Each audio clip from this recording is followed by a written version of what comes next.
नमस्कार दोस्तों, story night में आपका स्वागत है। आज मैं आपको एक ऐसी कहानी सुनाने वाला हूं जिसे सुनने के बाद आपकी रातों की नींद उड़ सकती है। यह कहानी है डॉक्टर आरुषि मेहता नाम की एक प्रसिद्ध मनोवैज्ञानिक की, जो इंसानी दिमाग की गहराइयों को समझती थी। लेकिन जब उसका सामना एक ऐसे मरीज से होता है जिसके मन में कोई इंसान नहीं बल्कि कोई अदृश्य शक्ति घर कर चुकी है, तब उसे पता चलता है कि विज्ञान की सीमाएं कहां खत्म होती हैं और अनजानी दुनिया कहां से शुरू होती है।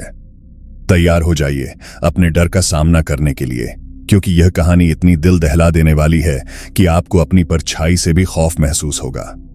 मैं आपको विश्वास दिलाता हूं कि इसका अंत आपको सिर्फ चौंकाएगा ही नहीं, बल्कि आपके दिमाग में लंबे समय तक घूमता रहेगा, जिससे आपको रात में सुकून की नींद लेने में भी सोचना पड़ेगा।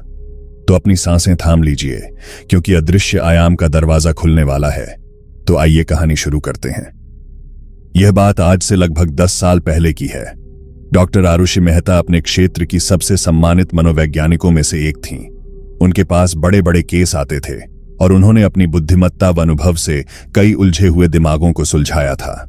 उन्हें विज्ञान और तर्क पर पूरा भरोसा था और वे किसी भी तरह के अंधविश्वास पर यकीन नहीं करती थीं। उनका क्लिनिक शहर के एक शांत इलाके में था, जहां अक्सर मरीज अपने मन के गहरे राज और डर लेकर आते थे। एक सर्द बुधवार की दोपहर उनकी सहायक ने उन्हें एक नए मरीज के बारे में बताया, जिसका नाम था ईशान। ईशान की फाइल अजीब थी। कोई पुराना मेडिकल इतिहास नहीं, बस एक नोट था कि वह लगातार मानसिक अशांति से गुजर रहा है। जब ईशान डॉक्टर मेहता के ऑफिस में दाखिल हुआ तो आरुषि को पहली नजर में ही कुछ अजीब लगा। ईशान लगभग 30 साल का युवक था। उसका चेहरा पीला पड़ा हुआ था और आंखों में एक अजीब सी चमक थी, जैसे वह हर समय किसी चीज से डरा हुआ हो। उसकी आंखें लगातार इधर उधर घूम रही थीं, जैसे वह कमरे में किसी ऐसी चीज को देख रहा हो जो वहां थी ही नहीं। वह बेतरतीब कपड़े पहने था और उसके बालों में तेल नहीं था। उसके कपड़े कई दिनों से न बदले हुए लग रहे थे और उसके शरीर से एक अजीब सी हल्की गंध आ रही थी। नमस्ते ईशान, डॉक्टर मेहता ने गर्मजोशी से कहा। मेरा नाम डॉक्टर आरुषि मेहता है। बताइए, मैं आपकी क्या मदद कर सकती हूं? ईशान ने डॉक्टर मेहता की तरफ देखा। उसकी आंखें कुछ देर उन पर टिकी रहीं, फिर अचानक छत की तरफ घूमने लगी। उसकी आवाज में एक अजीब सी खड़खड़ाहट थी, जैसे कोई कंकड़ कंकड़ बोल रहा हो, और उसके होंठ कांप रहे थे। डॉक्टर, वे मुझे परेशान करते हैं। कौन परेशान करते हैं ईशान? आरुषि ने शांति से पूछा, अपनी नोटबुक में लिखते हुए। वे परछाइयां, वे मुझे बताते हैं कि मैं क्या करूं, क्या सोचूं, ईशान ने कहा और अचानक कांपने लगा। उसके हाथ पांव बेकाबू होकर हिलने लगे, जैसे उसे कोई अदृश्य शक्ति छू रही हो। वे मुझे आरुषि ने सोचा कि यह मतिभ्रम है, मतलब हेलुसिनेशंस का मामला है। उन्होंने ईशान से उसके परिवार, उसके काम और उसकी दिनचर्या के बारे में पूछा। ईशान ने बताया कि वह एक आर्ट गैलरी में काम करता था, लेकिन पिछले कुछ महीनों से वह घर से बाहर नहीं निकला है। उसका कोई परिवार नहीं था और वह अकेला रहता था। उसने यह भी बताया कि यह सब तब शुरू हुआ जब उसने अपने पैतृक घर की पुरानी हवेली में कुछ दिनों के लिए रहने का फैसला किया था। जैसे जैसे बात आगे बढ़ी, आरुषि को लगा कि ईशान की बातें सिर्फ मतिभ्रम नहीं है। वह जिस तरह से परछाइयों का वर्णन कर रहा था, वह बहुत ही विशिष्ट और विस्तृत था। ईशान ने बताया कि ये परछाइयां रात में उसके साथ सोती हैं, दिन में उसका पीछा करती हैं और कभी कभी उसके शरीर में घुस जाती हैं। जब वे मेरे अंदर आते हैं, ईशान ने फुसफुसाते हुए कहा, तो मुझे लगता है जैसे मेरा शरीर मेरा नहीं है। मैं कुछ ऐसा करता हूं जो मैं करना नहीं चाहता। जैसे मैंने अपनी खिड़की पर लगे सारे शीशे तोड़ दिए और मुझे पता नहीं क्यों किया।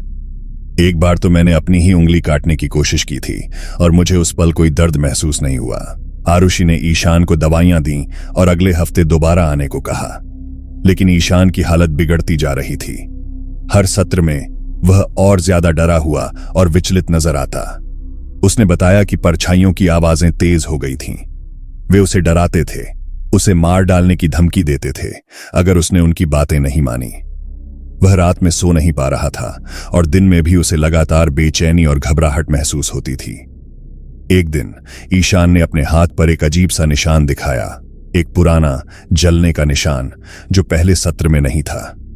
निशान बिल्कुल एक त्रिशूल जैसा था, लेकिन उसके सिरे बेहद नुकीले थे। यह उन्होंने दिया है, ईशान ने कहा। उसकी आंखें सूज गई थीं जब मैंने उनकी बात नहीं मानी, आरुषि चौंक गई। यह कोई सामान्य मनोवैज्ञानिक समस्या नहीं थी। दवाइयों का भी उस पर कोई असर नहीं हो रहा था। उन्होंने ईशान से उस पर छाई के बारे में और जानने की कोशिश की।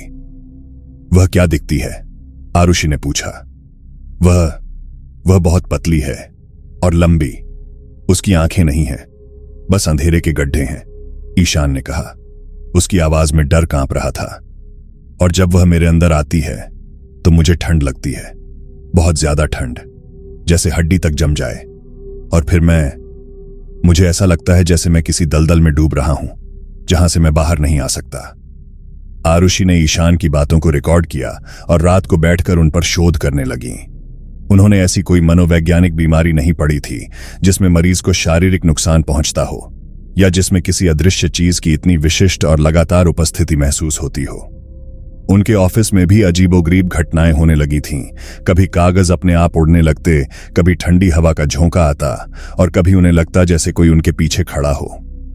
कुछ दिनों बाद आरुषि ने ईशान को अस्पताल में भर्ती कराने का फैसला किया, जहां उसकी 24 घंटे निगरानी की जा सके। लेकिन जैसे ही उन्होंने यह फैसला लिया, उनके साथ अजीबोगरीब घटनाएं होने लगीं। एक रात जब वह अपने ऑफिस में अकेली थीं, उनकी मेज पर रखी सारी चीजें अचानक जमीन पर गिर गईं। हवा में एक अजीब सी ठंडक फैल गई और उन्हें लगा जैसे कोई उनके ठीक पीछे खड़ा हो। उन्होंने तेजी से मुड़कर देखा, लेकिन वहां कोई नहीं था। फिर भी उन्हें लगा जैसे कोई उनके कंधों को छू रहा हो, और एक धीमी फुसफुसाहट वाली आवाज उनके कानों में गूंजी। उसे छोड़ दो, वह हमारा है, तुम हस्तक्षेप नहीं कर सकती। आरुषि कांप उठी। उन्होंने कभी ऐसी अलौकिक चीजों पर विश्वास नहीं किया था, लेकिन यह अनुभव इतना वास्तविक था कि वे इसे नजरअंदाज नहीं कर सकती थीं। उनके शरीर पर भी ठंडक से रोएं खड़े हो गए थे। अगले दिन जब वह अस्पताल में ईशान से मिलने गईं, तो उन्होंने देखा कि ईशान अपने बिस्तर पर जोर जोर से हंस रहा था, लेकिन यह उसकी हंसी नहीं थी। यह एक गहरी, भयानक मर्दानी हंसी थी जो ईशान की पतली काया से मेल नहीं खाती थी। उसकी आंखों में एक अलग क्रूर चमक थी। तुम क्यों हंस रहे हो ईशान? आरुषि ने पूछा। उनकी आवाज में डर था। हंसी अचानक रुक गई और ईशान ने अपनी सिर घुमाकर आरुषि की तरफ देखा। उसकी आंखें अब पहले से भी ज्यादा अंधेरी और खाली लग रही थीं। उसकी आवाज अब और भी मोटी और डुर्र थी। हम हंसते हैं, हम आजाद हैं, तुम उसे नहीं बचा सकती, यह उसका भाग्य है। उसके मुंह से अचानक एक अजीब सी भाषा के शब्द निकले जो किसी भी जीवित भाषा से मेल नहीं खाते थे। आरुषि समझ गईं कि ईशान के अंदर कोई और शक्ति है। यह कोई मानसिक बीमारी नहीं थी, यह पोजेशन का मामला था। उनके जीवन में पहली बार उन्होंने महसूस किया कि विज्ञान की हर सीमा से परे भी एक दुनिया है जहां ऐसी शक्तियां हैं जिन्हें वे समझ नहीं सकती थीं। आरुषि ने तुरंत ईशान के बारे में और गहरी छानबीन शुरू की। उन्होंने उसके पुराने पते, उसके बचपन और उसके पूर्वजों के बारे में जानकारी जुटानी शुरू की। कुछ दिनों की खोजबीन के बाद उन्हें पता चला कि ईशान का जन्म एक पुराने, खंडहर हो चुके घर में हुआ था, जो शहर से काफी दूर एक सुनसान इलाके में था। वह घर कई दशकों से खाली पड़ा था और उसके बारे में गांव के लोग भी भयानक कहानियां सुनाते थे। आरुषि ने उस घर में जाने का फैसला किया। वह अकेली नहीं गईं, बल्कि अपने साथ एक अनुभवी पादरी थॉमस को लेकर गईं, जिनके बारे में उन्होंने ऐसी अलौकिक शक्तियों से निपटने का अनुभव रखते थे। फादर थॉमस ने कई ऐसे मामलों को सुलझाया था जिन्हें विज्ञान ने असंभव करार दिया था। जब वे उस घर में पहुंचे तो हवा में एक अजीब सी ठंडक और नकारात्मकता महसूस हुई जो ईशान के कमरे की ठंडक से कहीं ज्यादा थी। घर के अंदर घुसते ही फादर थॉमस ने महसूस किया कि यह जगह भयानक ऊर्जा से भरी हुई है। घर के हर कोने में सड़ांध, उदासी और एक अजीब सी चीखने की गूंज थी। फादर थॉमस ने प्रार्थना करना शुरू किया। उनके हाथ में क्रॉस था और उनकी आवाज गंभीर थी। घर के बीचों बीच एक पुराना कमरा था जहां की दीवार पर कुछ अजीबोगरीब नक्काशी बनी हुई थी। वहीं त्रिशूल जैसे निशान, लेकिन कई गुना बड़े और गहरे। फादर थॉमस ने नक्काशी को ध्यान से देखा और कहा, डॉक्टर, यह एक प्राचीन और शापित आत्मा का प्रतीक है। लगता है इस जगह पर किसी ने बहुत बुरा काम किया है और उस नकारात्मक ऊर्जा ने इस घर में एक रास्ता बना लिया है। तभी कमरे में रखी एक पुरानी तस्वीर अचानक जमीन पर गिरकर टूट गई और दीवार पर टंगी एक पुरानी पेंटिंग से खून जैसी बूंदें टपकने लगीं। हवा में एक भयानक चीख गूंजी और आरुषि को लगा जैसे कोई अदृश्य हाथ उनके गले को कसकर दबा रहा हो। उन्हें सांस लेने में दिक्कत होने लगी। फादर थॉमस ने तुरंत क्रॉस उठाया और जोर जोर से प्रार्थना करने लगे। उनकी आवाज में शक्ति थी। यह आत्मा बहुत शक्तिशाली है, फादर थॉमस ने हाँफते हुए कहा।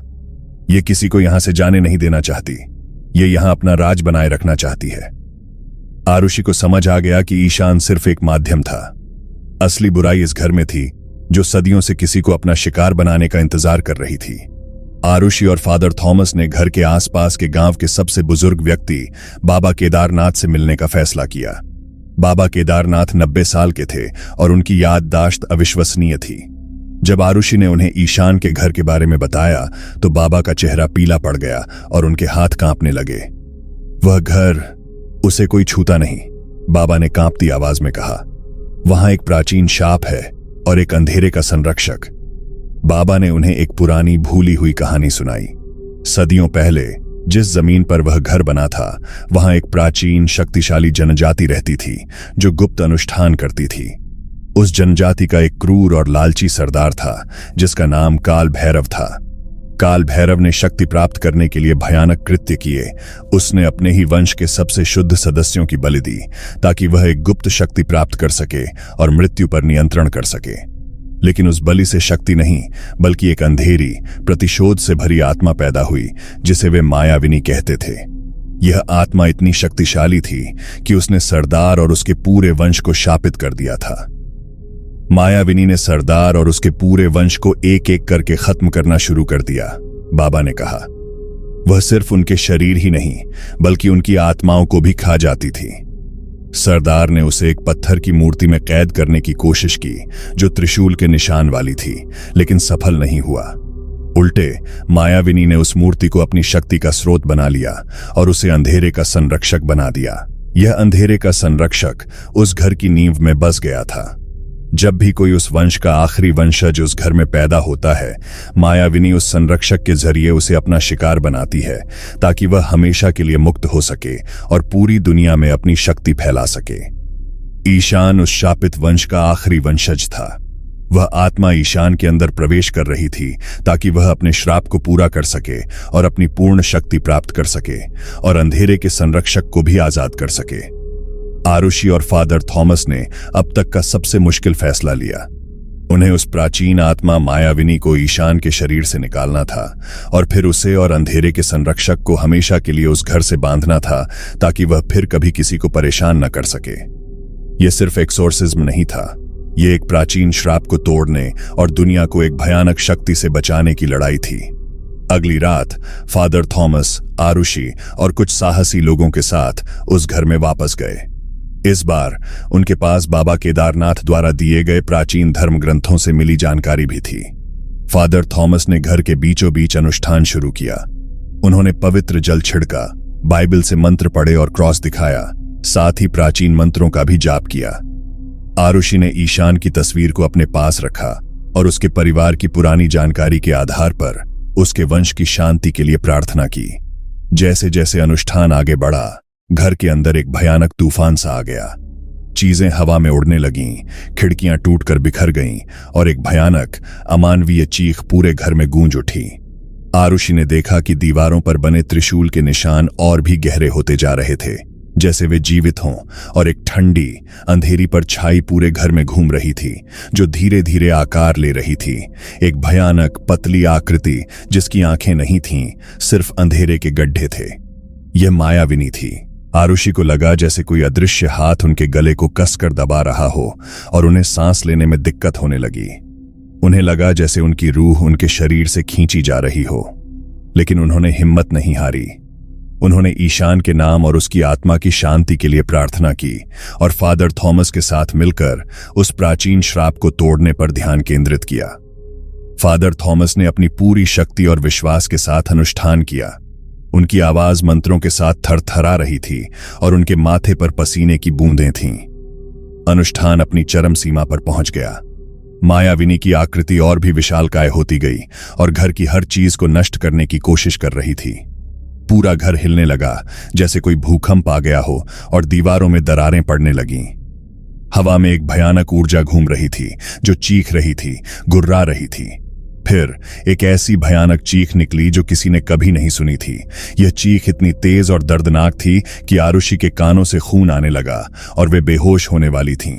लेकिन ठीक उसी पल फादर थॉमस ने अपनी अंतिम शक्ति लगाकर एक विशेष प्राचीन मंत्र का जाप किया और अपने हाथ में मौजूद पवित्र जल से उस मूर्ति पर छिड़काव किया जो अंधेरे के संरक्षक का प्रतीक थी।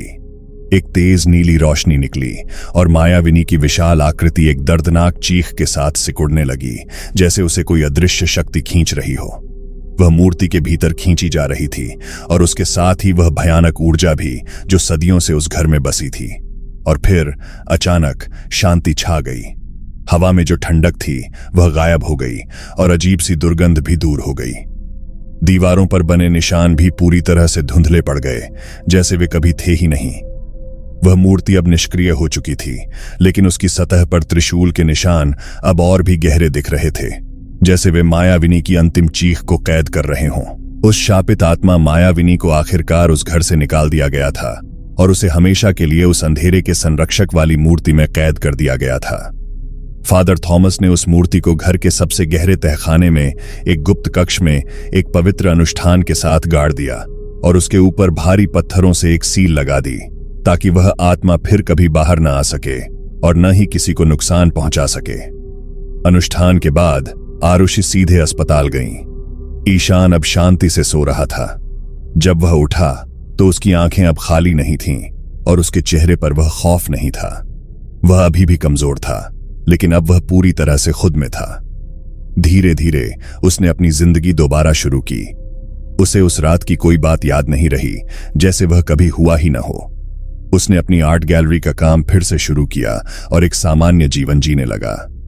डॉक्टर आरुषि मेहता अब भी एक मनोवैज्ञानिक थीं, लेकिन उनका जीवन पूरी तरह से बदल गया था। उन्होंने अब विज्ञान और तर्क के साथ साथ उन अलौकिक शक्तियों पर भी विश्वास करना शुरू कर दिया था जिनकी दुनिया में जगह है। उन्होंने अपनी प्रैक्टिस में एक नई शाखा जोड़ी, जहां वे ऐसे मामलों से भी निपटने लगीं जहां विज्ञान जवाब नहीं दे पाता था। फादर थॉमस के साथ मिलकर उन्होंने एक गुप्त समूह बनाया जो ऐसे ही रहस्यमय मामलों की जांच करता था जहां इंसानी दिमाग से परे कोई शक्ति काम कर रही हो। उस दिन के बाद वह पुराना घर कभी खाली नहीं रहा। फादर थॉमस और आरुषि ने मिलकर उसे एक आध्यात्मिक अनुसंधान और उपचार केंद्र में बदल दिया, जहां अब जरूरतमंद लोगों को मानसिक और आध्यात्मिक दोनों तरह से मदद मिलती है। उस घर से बुरी ऊर्जा को निकाल दिया गया था और अब वहां सिर्फ शांति और सकारात्मकता थी जो पीड़ितों को सुकून देती थी।